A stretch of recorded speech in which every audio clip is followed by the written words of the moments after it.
എടോ ജയിലുകളൊക്കെ താൻ പിടിച്ച ഗുണ്ടകളെ കൊണ്ട് ഫുള്ളാ. 3 സെൻട്രൽ ജയിലുകളിലും ഹൗസ്ഫുൾ ബോർഡ് എഴുതി തൂക്കിയിട്ടിരിക്കുക. ആ ഗുണ്ടകൾക്കൊക്കെ ഉണ്ട കൊടുക്കാൻ തന്റെ അച്ഛൻ കട്ടുണ്ടാക്കിയ കാശ് കൊണ്ടുവരോ? പോലീസ് ഇപ്പൊ അങ്ങോട്ട് ഓടണു ഇങ്ങോട്ട് ഓടണു. ഈ മൂത്രം ഒഴിച്ചിട്ടല്ല ജീപ്പ് ഓടണത്, പെട്രോൾ ഒഴിച്ചിട്ടാ. കേരളം ഭരിക്കുന്ന CM ഇങ്ങനെ ഒരു കോമാളിയാ വരുന്നത്. അതേടാ, ഞാൻ കോമാളിയാ, സർക്കസിലെ കോമാളി. നീയല്ലേ ഇപ്പൊ എന്റെ റിംഗ് മാസ്റ്റർ. നീ ഇങ്ങോട്ട് ചാടാൻ പറഞ്ഞാ ഇങ്ങോട്ട് ചാടും, അങ്ങോട്ട് ചാടാൻ പറഞ്ഞാ അങ്ങോട്ട് ചാടും. ഒരു ദിവസം എല്ലാം കൂടി എന്റെ കയ്യിൽ നിന്ന് പോട്ടോ. നിന്റെ ഭരണപരിഷ്കാരങ്ങൾ ഇവിടെ നടപ്പാക്കണമെങ്കിലേ ഫണ്ട് വേണം, ഫണ്ട്. നിനക്കറിയോ, ഖജനാവിൽ ഇന്നാള് ഞാൻ കൈയിട്ട് നോക്കിയപ്പോഴേ കാലിയാ കാലി. MLA മാർക്കും മന്ത്രിമാർക്കും അടുത്ത മാസം ശമ്പളം കൊടുക്കണമെങ്കിലേ ADB-ന്നോ വേൾഡ് ബാങ്കിന്നോ ലോൺ എടുക്കണം. അതറിയോ? ഇതാണോ പ്രശ്നം? ഖജനാവ് നിറയ്ക്കാൻ വേണ്ടി ഒരു ബാങ്കിൽ നിന്ന് ലോൺ എടുക്കണ്ട. നമ്മുടെ ഈ സംസ്ഥാനത്ത് തന്നെ ഒന്ന് ശ്രമിച്ചാൽ മതി. എന്നാ നീ പോയി ശ്രമിക്കേ. സാറിന്റെ ഈ പെർമിഷൻ മാത്രം മതി സാർ. Thank you sir. ദേ പോണു എന്ത് മാരണാവോ ഉണ്ടാക്കി കൊണ്ടുവരാൻ പോണു. ഈ കസേര പോകുന്ന തോന്നണേ.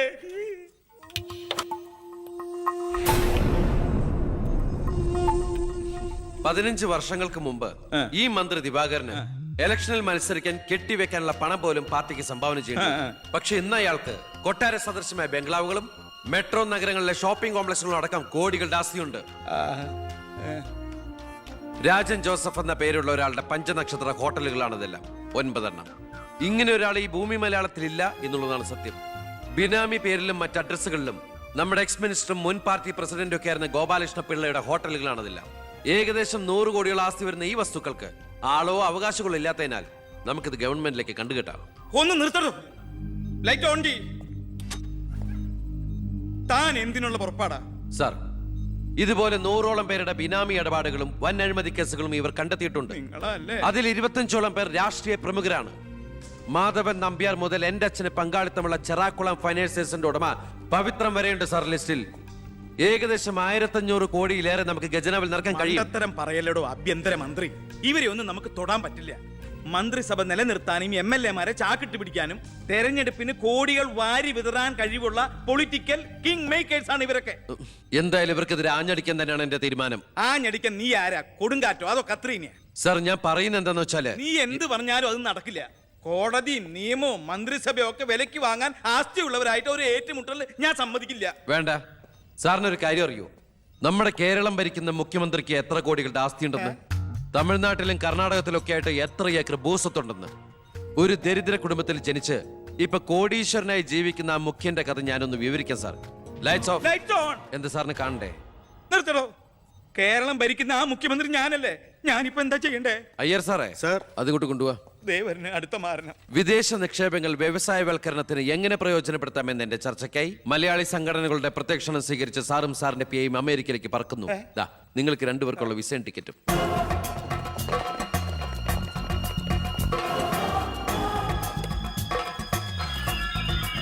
ദിവാകര സാറിന് കൂടുതലായിട്ട് എന്തെങ്കിലും പറയാനുണ്ടോ? എല്ലാം നോട്ട് ചെയ്തോളൂ.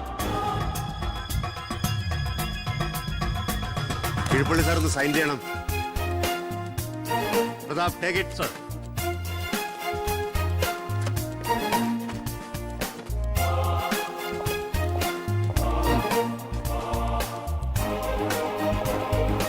ഒരാളും പുറത്തു പോകരുത്.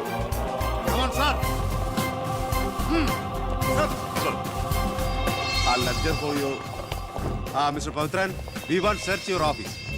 എന്താ? ഇതാ search warrant. Take a lock. ആ ലോക്കറിന്റെ കീ എടുക്ക്. ലോക്കർ തുറക്ക്.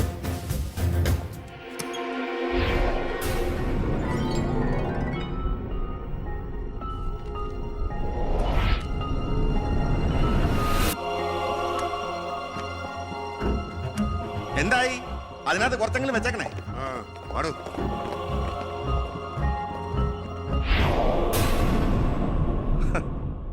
ഞാൻ ഒരു കാര്യം പറഞ്ഞേക്കാം. എന്തൊക്കെയായാലും ആഭ്യന്തരമന്ത്രി രാജിവെക്കണം. 5 or 6 കോടി എഴുതിട്ടാണ് പ്രതിപക്ഷത്തുള്ള ഏതെങ്കിലും ഒരു ഘടകകക്ഷിയെ KDF-ൽ ചേർത്ത് എണ്ണം തയ്ക്കണം. എന്നിട്ട് അവനെ പുകച്ച് പുറത്ത് ചാടി ചോടിക്കണം. അതിന് കാശ് എവിടോ? മർമ്മം നോക്കിയല്ലേ അവൻ കുത്തിയിരിക്കുന്നത്. വിഷം മേടിക്കാൻ പോലും കാശില്ലാത്ത അവസ്ഥയാ. എല്ലാം തൂത്തുവാരി ഖജനാവ് നിറച്ചിരിക്കല്ലേ അവൻ. എന്റെ 10 കോടി രൂപയല്ലേ പോയത്. ആ ഗോപാലകൃഷ്ണനായിട്ട് സ്വത്ത് മുഴുവൻ കണ്ടുകെട്ടി. ഒന്ന് പതുക്കെ പറയടോ. പുറത്ത് കേട്ടാല് പിടിച്ചകത്താകും. കള്ളപ്പണമാ. അവനെ അങ്ങ് തട്ടിക്കളഞ്ഞാ പോരെ. അതിന് പറ്റിയ വാടക ഗുണ്ടകൾ പോലും ഇന്ന് കേരളത്തിലില്ല. എല്ലാത്തിനും പിടിച്ച് അകത്താക്കില്ലേ. ഇനി ഇപ്പൊ ആരെങ്കിലും പുറത്തുനിന്ന് ഇറക്കിയാൽ തന്നെ അവരെയും പിടിച്ച് അവന്റെ പോലീസ് വെടിവെച്ചു കൊല്ലും. ആ വഴിയൊന്നും അത്ര എളുപ്പമല്ല. അവന് അവന്റെ ചിഹ്നത്തിന്റെ സ്വഭാവ സിംഹത്തിന്റെ. കാട്ടിൽ ആനയുണ്ട്, പുലിയുണ്ട്, കഴുതുണ്ട്. പക്ഷെ ആരാ കാട്ടിലെ സിംഹം? സിംഹം. അവൻ ആനയുടെ മഷിഷ്കം വരെ കയറിടിക്കും. ഓ അതൊന്നും നെറ്റിന്ന് മലയാളത്തിൽ പറഞ്ഞാൽ പോരോ. അയ്യ, അതൊക്കെ വിദ്യാഭ്യാസം ഇല്ലാത്ത ആൾക്കാർ പറഞ്ഞതാണ്. വിദ്യാഭ്യാസമുള്ളവർ പറയും മഷിഷ്കം. അമേരിക്കയിലേക്ക് ലൈൻ പോണു. സിഎമ്മിന്റെ മൊബൈൽ റിംഗ് ചെയ്യുന്നത്. ഹലോ ഹലോ ഹലോ കട്ടായി. എന്റെ മൊബൈലിൽ നിന്ന് വിളിക്കാം. ഞാൻ ഇന്നലെ കൂടി വിളിച്ചല്ലേ ഉള്ളൂ. പൊറ്റക്കുഴിയാണ്. ഹലോ, നിങ്ങൾ ക്യൂബിലാണ്? ഇല്ല, സത്യമായിട്ടില്ല. നിങ്ങൾ ക്യൂബിലാണ്. ദയവായി ഒരാഴ്ച കഴിഞ്ഞ് വിളിക്കുക. ശരിയാ, ക്ഷമിക്കണം.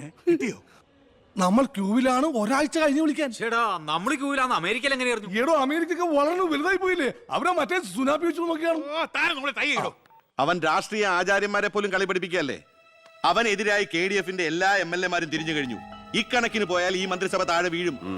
പ്രതിപക്ഷം ഭരണപക്ഷത്തിന്റെ തകർച്ച കണ്ട് മിണ്ടാതിരിക്കോ? അവനെന്ന് പത്രക്കാരോട് പറഞ്ഞില്ലേ, അച്ഛൻ നിരപരാധിയാണെന്ന് കോടതിയിൽ തെളിഞ്ഞാൽ പാർട്ടി ആവശ്യപ്പെട്ടാൽ മന്ത്രിസ്ഥാനവും MLA സ്ഥാനവും രാജിവെച്ച് അച്ഛന് വീണ്ടും അവസരം നൽകുമെന്ന്. അതിൽ പിടിക്കണം. പാർട്ടി ആവശ്യപ്പെടണം, അവനെ കൊണ്ട് രാജിവെപ്പിക്കണം. അതിന് അച്ഛൻ ഈ കേസ് ജയിക്കണം. അച്ഛന്റെ പേരിലുള്ള മണിമലയാർ കേസ് തള്ളിപ്പോയതുപോലെ ഈ കൊലക്കേസും തള്ളിപ്പോകും. ഈ കേസ് ഞാൻ ജയിപ്പിക്കും. അച്ഛന് വേണ്ടി ഞാൻ എന്തും ചെയ്യും.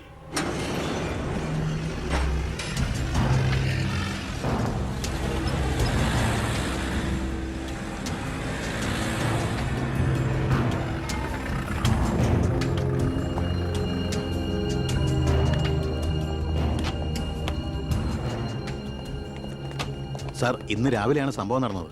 രാഷ്ട്രീയ വാക്കുതർക്കം മൂത്ത് സഹതടവുകാരൻ വെട്ടൂർ ശിവനെ കുത്തിക്കൊല്ലുകയായിരുന്നു സാർ.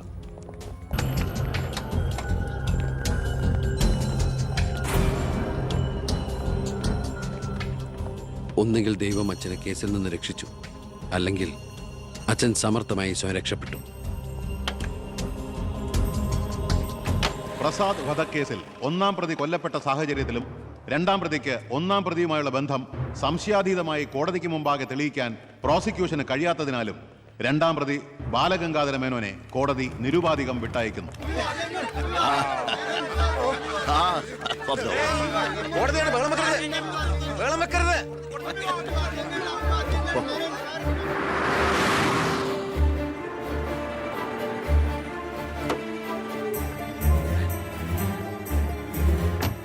ലക്ഷ്മി, ലക്ഷ്മി, അറിഞ്ഞോ നീ? ഞാൻ കേസ് ജയിച്ചടി. ഞാൻ നിരപരാധിയാണെന്ന് കോടതിക്ക് ബോധ്യായി. പത്രക്കാരുടെയും TV-ക്കാരുടെയും മുമ്പിൽ വെച്ച് നിന്റെ പുന്നാരമോൻ വീരവാദം മുഴക്കിയതല്ലേ ഞാൻ നിരപരാധിയാണെന്ന് തെളിഞ്ഞാൽ എനിക്ക് വേണ്ടി മന്ത്രിസ്ഥാനം രാജിവെച്ച് ഒഴിഞ്ഞോളാമെന്ന്. നീ ചെന്ന് പറയടി അവനോട് രാജിവെക്കാൻ. നിങ്ങൾക്ക് എന്താ ഭ്രാന്ത് പിടിച്ചോ? ഭ്രാന്തായിരുന്നടി, അധികാരം കയ്യില്ലാത്ത എന്റെ ഭ്രാന്ത്.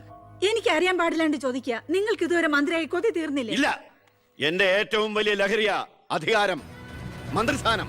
മനസ്സിലാവില്ല നിനക്കൊന്നും. എനിക്ക് മന്ത്രിയായിട്ട് തന്നെ ജീവിക്കണം. മന്ത്രി കസേരയിൽ ഇരുന്ന് തന്നെ മരിക്കണം. നിനക്കറിയോ, അധികാരം നഷ്ടപ്പെട്ടത് മുതൽ മനസമാധാനത്തോടെ ഞാൻ ഉറങ്ങിയിട്ടില്ല. വീണ്ടും മന്ത്രിയാകുക എന്നുള്ള എന്റെ ഒരു വാശിയാടി. നീ അവനോട് വാക്ക് പാലിക്കാൻ പറയടി. ഇതൊക്കെ നേരിട്ട് ചെന്ന് പറഞ്ഞാ മതി. എന്താ നിനക്ക് പറഞ്ഞാൽ? എന്നെ കൊണ്ട് പറ്റില്ല, അത്ര തന്നെ. ഓ, മന്ത്രിസ്ഥാനം പോയതോടെ നിനക്കും എന്നെ വേണ്ടാതായില്ലേ? എന്നെ അനുസരിക്കാൻ കഴിയില്ലെങ്കിൽ പൊയ്ക്കോ ആഭ്യന്തരമന്ത്രിയുടെ വീട്ടിലേക്ക്. ബാക്കിയുള്ള ജീവിതം മോന്റെ കൂടെ തന്നെ അവിടെ. എന്താ അച്ഛ ഇങ്ങനെ? അച്ഛനൊഴികെ ഈ നാട്ടിൽ എല്ലാവരും വാനോളം പുകഴ്ത്ത ഏട്ടന് ഇങ്ങനൊരു മന്ത്രിയെ കിട്ടിയതിൽ അഭിമാനിക്കുക.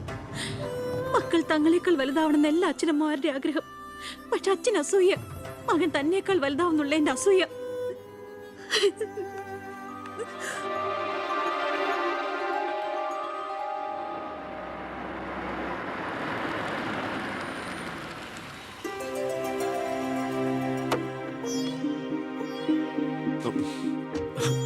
അമ്മേ, ശാരി, ഇത് ആരാ വന്നിരിക്കുന്നത് നോക്കിയേ.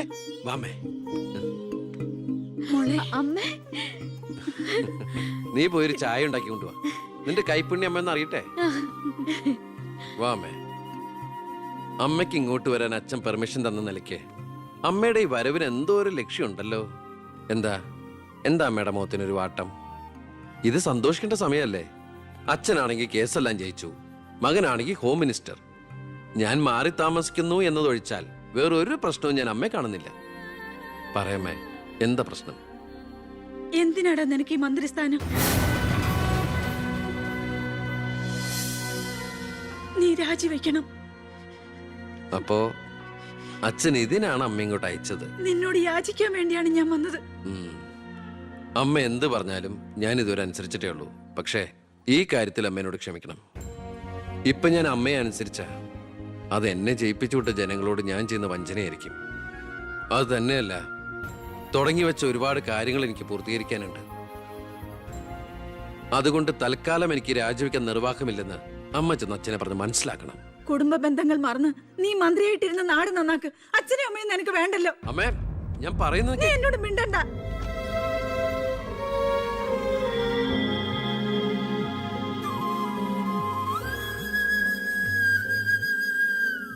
ഇല്ല, അവൻ രാജിവെക്കില്ല.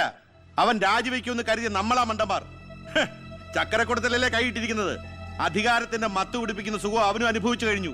ഇനി അച്ഛന് വേണ്ടി സ്വന്തം സുഖങ്ങൾ ഉപേക്ഷിക്കാൻ മാത്രം വിഡ്ഢിയൊന്നും അല്ലവൻ. സ്വന്തം കുടുംബത്തിൽ വരെ റെയ്ഡ് നടത്തി അവൻ പ്രശസ്തി പിടിച്ചു പറ്റിയില്ലേ? ഇപ്പൊ പത്രക്കാരും ചാനലുകാരും എന്തിന് പ്രതിപക്ഷം വരെ അവനെ പൊഴുത്തുകയല്ലേ? അവൻ നാട് നന്നാക്കുക എന്തു വേണമെങ്കിലും ആയിക്കോട്ടെ, പക്ഷെ നമ്മുടെ കുടുംബത്തിൽ ഒരു അംഗമെന്ന ഒരു പരിഗണന ഇനി അവന് കൊടുക്കാൻ പാടില്ല.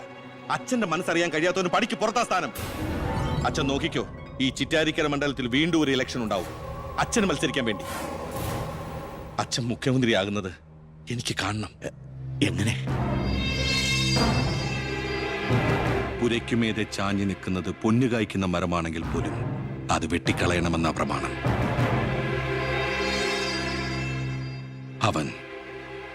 അവൻ ഇല്ലാതാകണം.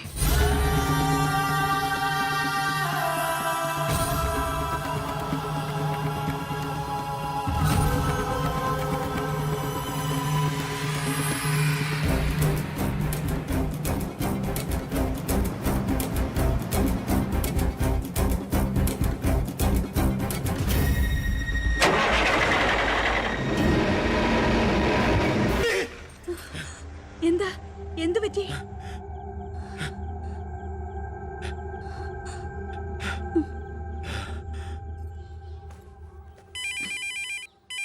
ഞാൻ എടുത്തോളാം. ഹലോ. ഉണ്ണി, ഉണ്ണി, ഉണ്ണി, നീ എന്താടാ ഒന്നും ഉണ്ടാത്ത്? അച്ഛാ,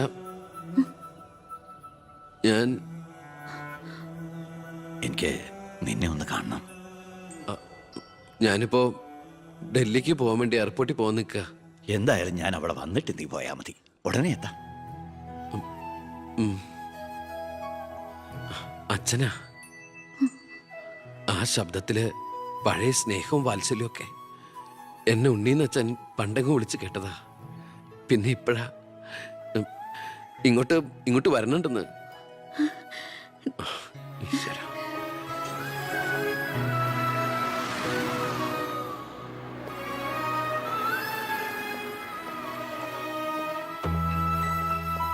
ഞാൻ കാരണം നിന്റെ യാത്ര ബുദ്ധിമുട്ടായി അല്ലേ? ഇല്ല, ഞാനത് അടുത്ത ഫ്ലൈറ്റിനാക്കി. ഓഹോ, വരൂ അച്ഛാ. പെട്ടെന്ന് കാണണമെന്ന് പറഞ്ഞപ്പോ നീ ഒന്ന് പകച്ചു. ഇനി എന്തിനുള്ള പുറപ്പാടാണോ എന്ന് ഓർത്തല്ലേ? അച്ഛൻ ഇനി ആർക്കും ഒരു തലവേദനയാവില്ല മോനെ. ചെയ്തു കൂട്ടിയതൊക്കെ തെറ്റാണെന്ന് മനസ്സിലാക്കാൻ വൈകി. ശ്രമിച്ചില്ല. അധികാരത്തിന്റെ ലഹരിയിൽ പായായിരുന്നു ഇത്രയും കാലം. പ്രായമാകുന്നോറും കുട്ടികളുടെ മനസ്സാവുമല്ലേ? എന്ത് കണ്ടാലും സ്വന്താക്കണം എന്നൊരു മോഹം. എന്താ ഇപ്പൊ ഇങ്ങനെയൊക്കെ? മുന്നിലേക്ക് നോക്കിയപ്പോഴോ തിരിഞ്ഞു നോക്കിയപ്പോഴോ ഒരു കാര്യം എനിക്ക് ബോധ്യായി. ഞാനെന്ന രാഷ്ട്രീയക്കാരൻ വെറും ഒരു വട്ടപൂജ്യമാണെന്ന്. എന്നിൽ അച്ഛൻ ഒരു മൃഗമായിരുന്നു എന്ന്. പ്രായശ്ചിത്തം ചെയ്ത പാപങ്ങൾക്ക് പരിഹാരമാകുമെങ്കിൽ ഞാൻ മോന്റെ കാലം പിടിക്കും. അച്ഛാ, അങ്ങനെയൊന്നും പറയല്ലേ. മതിയായി, എല്ലാം മതിയായി. ഞാൻ ഇന്ന് വരെ അഴിമതിയിലൂടെ ഉണ്ടാക്കിയതൊക്കെ സർക്കാരിന് തിരിച്ചു കൊടുക്കാൻ പോവാ. എന്നിട്ട് ചെയ്ത തെറ്റുകൾ ഏറ്റുപറഞ്ഞ് പൊതുജനങ്ങളോട് മാപ്പ് ചോദിക്കണം. അച്ഛാ, അച്ഛനെ വിശ്വസിക്കടാ. ഇനി നിന്റെ അച്ഛൻ വിശ്വാസവഞ്ചനം കാട്ടില്ല. മതി, എനിക്കിത് മതി. ഞാൻ ആഗ്രഹിച്ച പോലെ ഒരു അച്ഛനെ ഈശ്വരൻ എനിക്ക് തിരിച്ചു തന്നല്ലോ. അറിഞ്ഞോ അറിയാതെയോ അച്ഛനെ ഞാൻ വേദനിപ്പിച്ചിട്ടുണ്ടെങ്കിൽ അത് ഇങ്ങനെ ഒരു അച്ഛൻ്റെ മകനായിട്ട് ജീവിക്കാൻ വേണ്ടിയിട്ടാ. ഇനി എൻ്റെ അച്ഛന് വേണ്ടി ഈ സ്ഥാനമാനങ്ങളൊക്കെ ഉപേക്ഷിക്കാൻ എനിക്ക് സന്തോഷമേ ഉള്ളൂ. വേണ്ടടാ, എനിക്കിനി മന്ത്രി ഒന്നും ആകണ്ട. നീ ശരി, നിന്നെ പോലുള്ള ചെറുപ്പക്കാരാണ് ഇനി ഇവിടെ ഭരിക്കേണ്ടത്. അടുത്ത തലമുറ നിന്നെ മാതൃകയാക്കുന്നത് നിറഞ്ഞ മനസ്സോടെ എനിക്ക് കാണണം. എന്നിട്ട് ഇങ്ങനെ ഒരു മന്ത്രിയുടെ അച്ഛനായിട്ട് ഇനിയുള്ള കാലം അഭിമാനത്തോടെ എനിക്ക് ജീവിക്കണം. ആ മോളെ, വന്നു കയറിയ മഹാലക്ഷ്മിയെ ആട്ടിപ്പായിച്ചവനാ ഞാൻ. എല്ലാ സൗഭാഗ്യങ്ങളും നിങ്ങൾക്ക് ഈശ്വരൻ തരും. നന്നായി വരും. ഉണ്ണി, ഇപ്പൊ എനിക്ക് മനസ്സിന് എന്തൊരു സ്വസ്ഥതയാണെന്നറിയൂടാ. ഇനി എനിക്കെല്ലാം മറന്ന് സമാധാനമായിട്ട് ഉറങ്ങണം. വരട്ടേടാ. ആ, നീ ഡൽഹി യാത്ര കഴിഞ്ഞ് തിരിച്ചു വന്നാൽ ഉടൻ 2 പേരും തറവാട്ടിലേക്ക് താമസം മാറണം. പറ്റേ മോളെ?